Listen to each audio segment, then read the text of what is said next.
special morning here. The four of us are going to announce 13 new names who will be selected to the Pro Football Hall of Fame. Right here throughout the show, all morning, all 3 hours, new Hall of Famers. There's a little buzz on the set today. And also, who is that gentleman who makes grown men cry on pregame shows? There's Bill Cowher. He is coming on the show. Also, Hall of Fame President David Baker will be here. We'll get into that, the new inductees, the new class. It is a whole party. And how about this? He was the tight end at Bronxville High School. His favorite player was Baltimore Colt John Mackey. Roger Goodell will be on the show today to reflect on these names we're going to reveal, maybe look towards the playoffs. It really is a special Good Morning Football. 13 new members in Canton this year. The Centennial slate will be revealed on our show. Plenty of guests, maybe some surprise guests as well. Okay. You never know who will show up. Thanks for joining us. It's time for the lead block. Lead block. Yes, we were all getting set for the celebration of today, but there was a surprise overnight. One of the NFL's premier linebackers retired at 28 years old. Luke Kuechly is hanging up his cleats. Mike Garafolo has more on the anchor of the Carolina Panthers defense. While most of the NFL world was shocked on Tuesday night by the announcement that Luke Kuechly was retiring at the age of 28, it turns out that those close to him knew for at least a couple of days, if not about a week, that he was hanging them up. And those people kept it tight because they wanted Kuechly to be the one to make the announcement. They had that much respect for him, a guy that they had a lot of respect for on the field and off the field. And in speaking to those sources familiar with Kuechly's thinking, it is clear that this was a health-related decision, that Kuechly still wants to play football badly, but just cannot do it at this point in his career. Sounds like he was given some kind of a stop sign, either by the medical staff or by himself, taking a step back and realizing that he's been through a lot, including multiple concussions in his career. So Kuechly stepping away, and this does feel like the last time. It doesn't feel like, let's say, Rob Gronkowski or someone else who retired recently like Andrew Luck, where you're sitting there waiting for him to come back. It does sound like we have seen the last of Luke Kuechly on the field as an NFL player.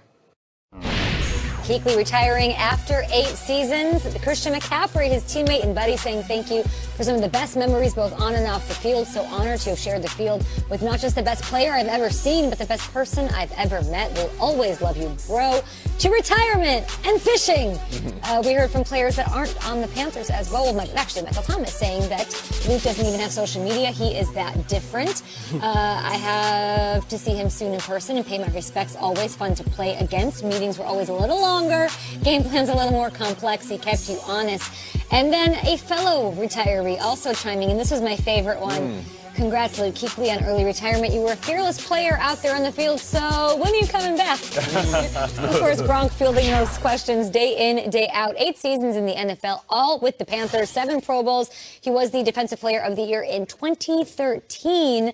What was your reaction when you guys woke up or went to bed late and heard the news? It was unfortunate. You know, around the same time that I'm learning that Antonio Gates is retiring with the Chargers, now I hear the news that one of the best linebackers of his era, Luke Kuechly, is retiring.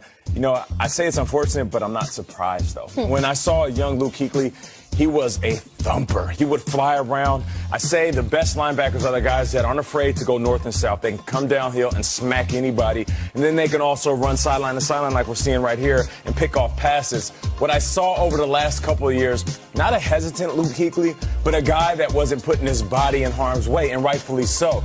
You know, when you start to change the way that you hit because the game is changing and your body is changing, then you have to look in the mirror and ask yourself, am I the same guy? Am I going to play the same way? And do I want to continue to play? I remember running into Luke Kuechly a couple of years ago, and he said, hey, man, I want to stay on the field so bad that I'm trying different technology. Sure. I mean, stuff around his neck when it comes to the pads and the different neck rolls that he was wearing. And I thought to myself, this is an individual that would do whatever to stay on the field. And I think year after year after year, him dealing with those same issues, he thought to himself, you know what? I'd rather walk away from the game than have any issues later in life after playing too many years. You know, you talk to all these general managers and these coaches and these owners. They want players who love the sport as much as they do. And I can tell you, having gotten to know Luke Kuechly over the past 8 years, this guy loved football and still does love football. We'd go to these production meetings for Fox, and Kuechly would keep Chris Spielman late and be like, I got to ask you one more question about when you did this in 1991 against the Cowboys. Like, Kuechly is a football fanatic, but he's also a leader of men. Like those guys, see Michael Thomas and the opponents, those Panthers players looked up to Luke Kuechly, even when he was one of those young bucks in the building. I know this, talking to guys in the Panthers organization over the last 12 hours, that Kuechly felt terrible about this, and he actually was apologizing to Matt Rule and to Marty Herney and to David. Like, guys, I want to be here for this rebuild. I want to be here for the new Carolina Panthers.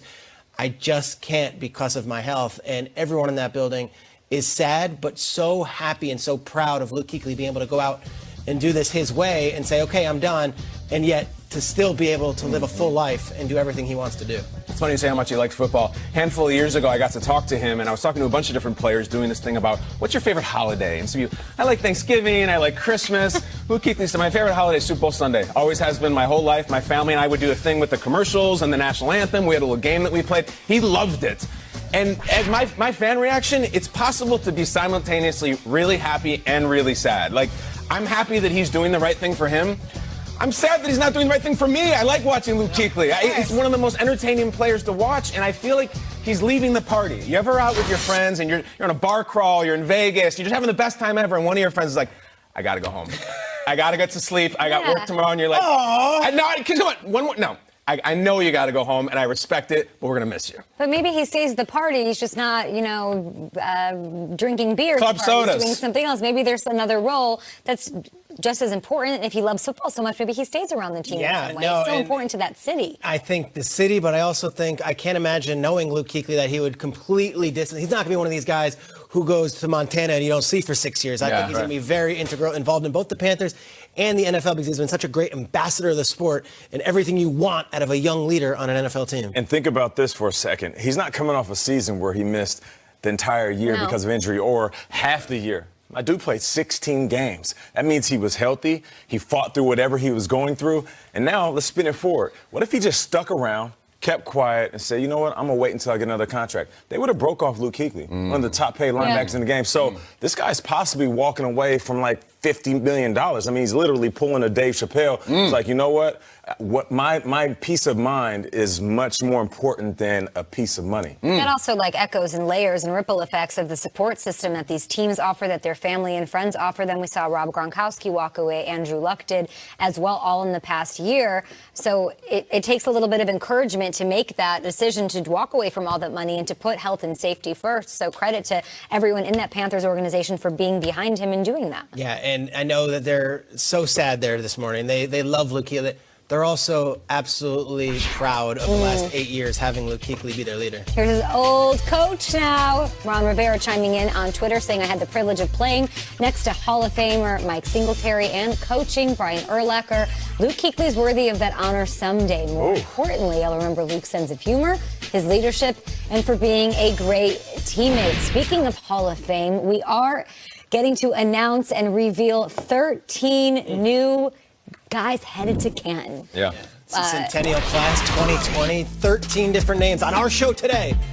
Hang tight. Roger Goodell's stopping by. We'll ask him about Luke Kuechly. I'm sure they've met once or twice. And we've also got a Rams legend in the building. All-pro wide receiver Torrey Holt will talk about his Hall of Fame case that's going on. And we are just a short time, like we said, from announcing the 13 names who will be selected to the Pro Football Hall of Fame.